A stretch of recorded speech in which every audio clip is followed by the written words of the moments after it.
in the last 6 months, because this guy is tireless, he's committed, he's smart, he's funny, he's nothing like he's portrayed in the press. And so if you asked me that same question today, I'd be like, absolutely, I would do business with him, because I mean, think about how successful he's been, whether it's whatever it is. I mean, whether it's in TV, real estate, politics, all the things that he's done, the guy knows how to get it done.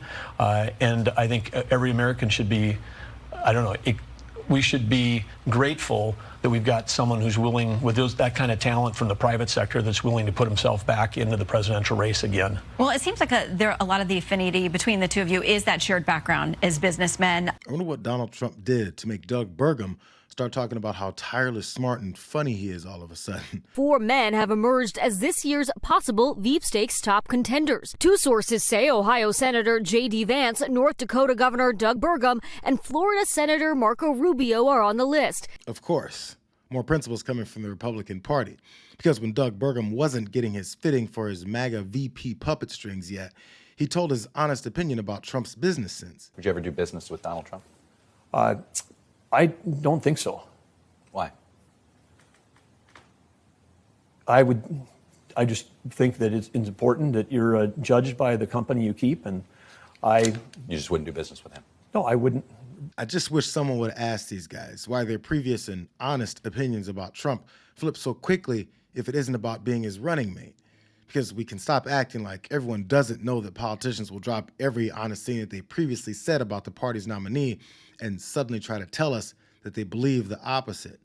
It wasn't even a full year ago that Burgum was concerned about the company he keeps when it comes to doing business. But his new business of benefiting from being Trump's #1 yes man requires zero morals.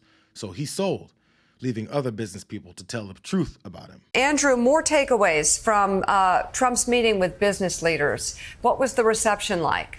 Well, it was interesting. I spoke to a number of the CEOs who were at that meeting yesterday, a number of whom, frankly, had been predisposed to President Trump, in fact, former President Trump. And they walked away from that meeting, I think, a bit disheartened, a bit questioning, I don't want to say his mental fitness, but questioning just how meandering, how in some cases one said to me, he could not keep a thought straight. He would go in one direction and then he'd go in another direction, and that there wasn't really necessarily a through line to the way he spoke or what even he was talking about. At one point, and you described it earlier, he discussed his plans to bring the tax rate down from the corporate tax rate down from 21% to 20%. And apparently at some point in the meeting was asked about why he had chosen 20%. And he said, well, it's a round number. And I think that unto itself had a number of CEOs shaking their head, given that 1% of the total tax burden on the country is actually a huge number in terms of what is needed to support the revenue for this country. First, let's just pause and realize that we're subconsciously acknowledging that these business leaders basically run our country, having these private meetings with a former president that's looking to regain the White House. Do we think they're meeting with him to discuss how they can craft policy that will help people like random dude Matthew in Michigan have an opportunity at upward mobility?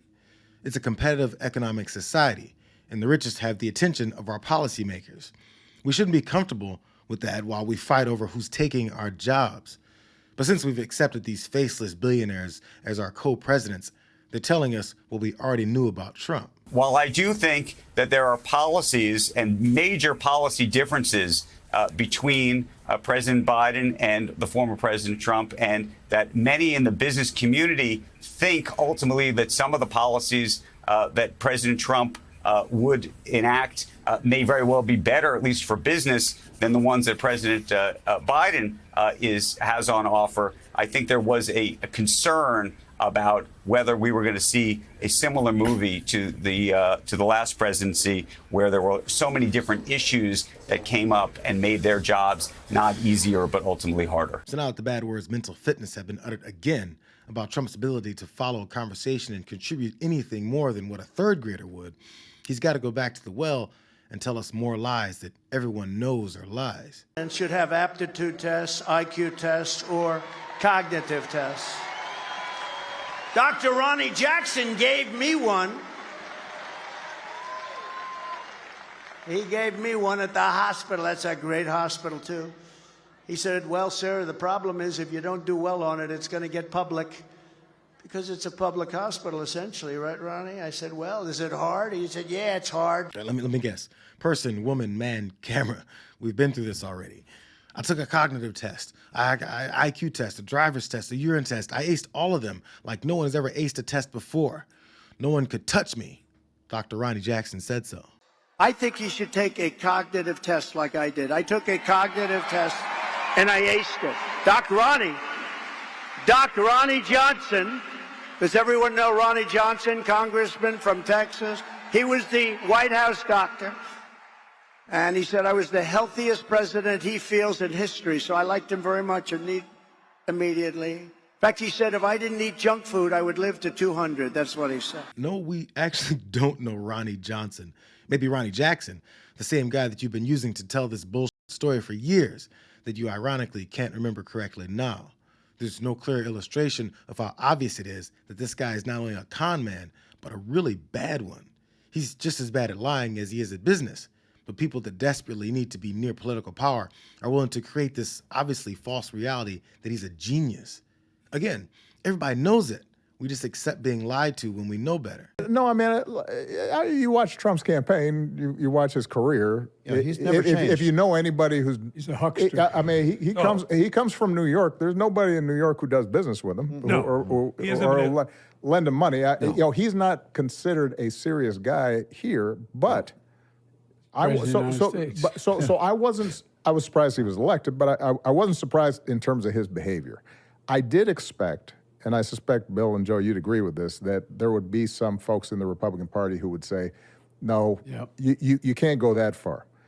You can't start praising Putin and saying that his intelligence is better than the U.S. intelligence agencies. Everyone knows it.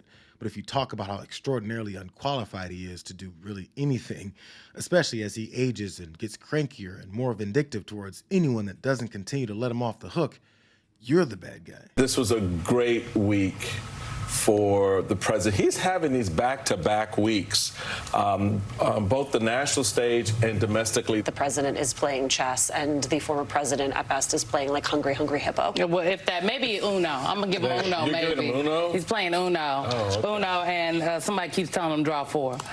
I just, it's the...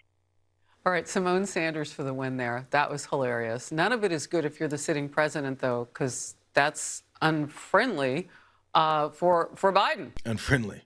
Media figures calling out Trump is bad news for Biden because it's not very kind to the guy that called people animals. African nations, whole countries, says women should be arrested for getting an abortion, called members of the military losers and suckers, floated the idea of shooting American citizens that were protesting in Washington, D.C. Unfriendly. I thought the libs were supposed to be the ones that are snowflakes and in need of a safe space. Someone said during that sound of Obama talking about Trump, said that he's never changed. Look at the same bitterness and anger seething through him in this old clip of Barbara Walters refusing to provide a weighted blanket to protect him from his own lies. I've never seen press reporting as I have with regard to me. And I hope the general public understands how inherently dishonest the press in this country is. As a member of the press, let me try to clear up some of the things which you say are untrue.